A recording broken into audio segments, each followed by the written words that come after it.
A classic bake, but did it turn out? No plan, no control, just full trust in the process. What did Recipe Roulette choose this time?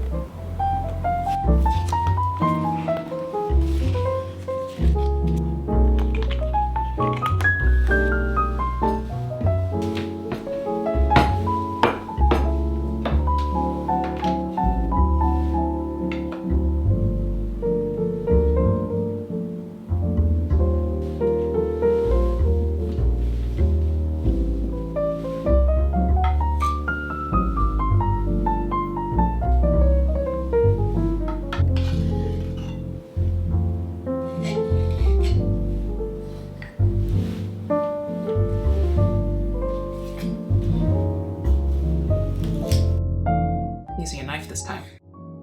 Chop into 1/2-inch dice and freeze. Well, it's gonna take a little bit. Let's measure this first.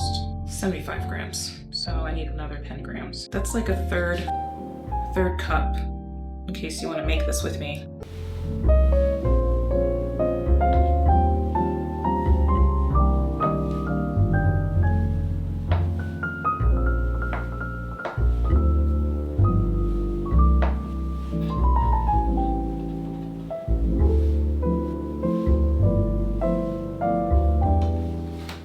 I didn't record that. Aw, I forgot to hit the record button. I measured out 3/4 cup of buttermilk and 3 tablespoons of buttermilk.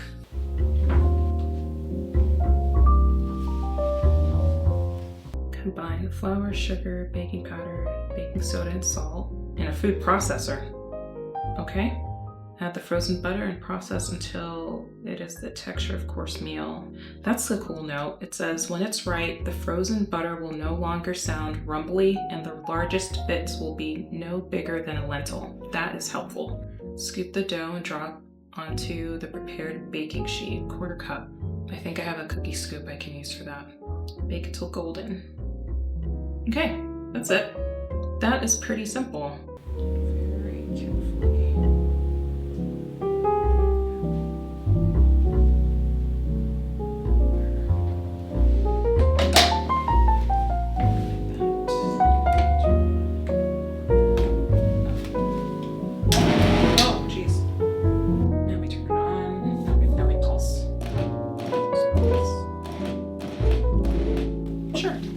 Mixed, right?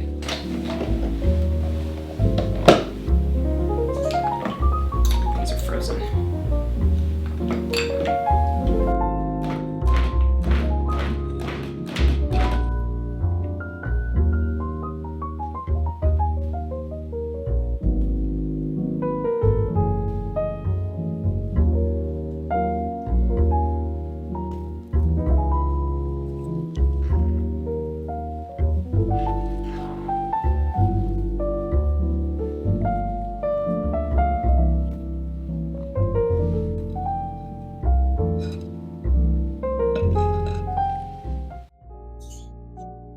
I have 2 scoops here.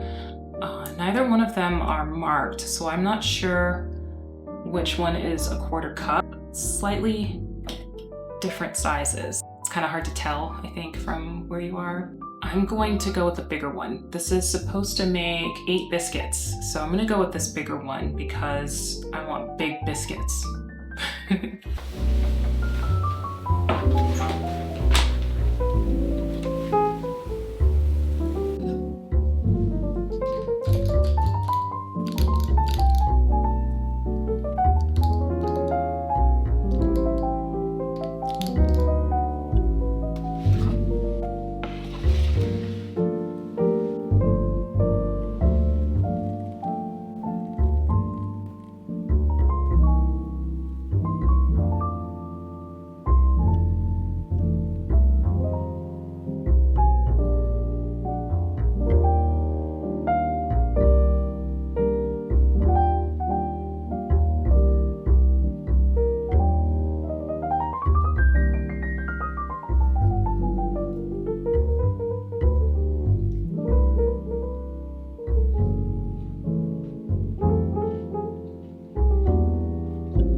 This is it's a drop biscuit.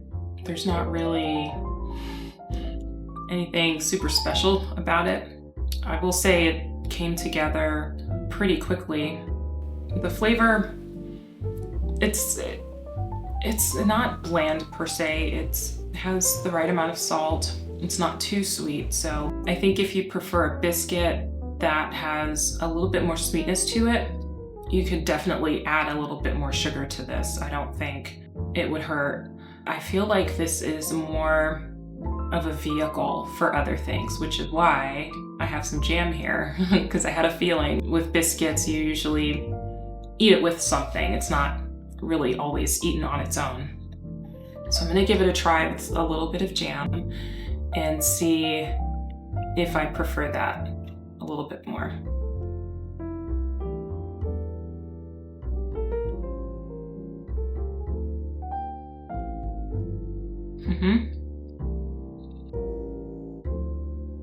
Yeah, it's definitely better with jam. I think this is something that you would eat with something else. The texture is very crispy on the outside, and along the edges, there's a nice little crunch to it, and it gives way to this fluffy, buttery, kind of bouncy interior. Not over mixing is very important with biscuits. And I think if you've ever had a tough biscuit, you know what I mean. It's perfectly salted, not too sweet, especially if you add something sweet to go with it. It's a really good balance between the slight saltiness, the butteriness accompanied with something sweet like a jam. Or even honey. This would be really good with the tiniest bit of butter if you really want that butter flavor, and a little drizzle of honey on top. I think that would be really good. I would give this recipe about 4 stars out of 5 for ease of baking, because it's a very simple, straightforward, easy recipe. As far as flavor, I would also give it a 4 out of 5 because I think, like with most biscuits, it's meant to be eaten with something else. Feel free to make this if you want to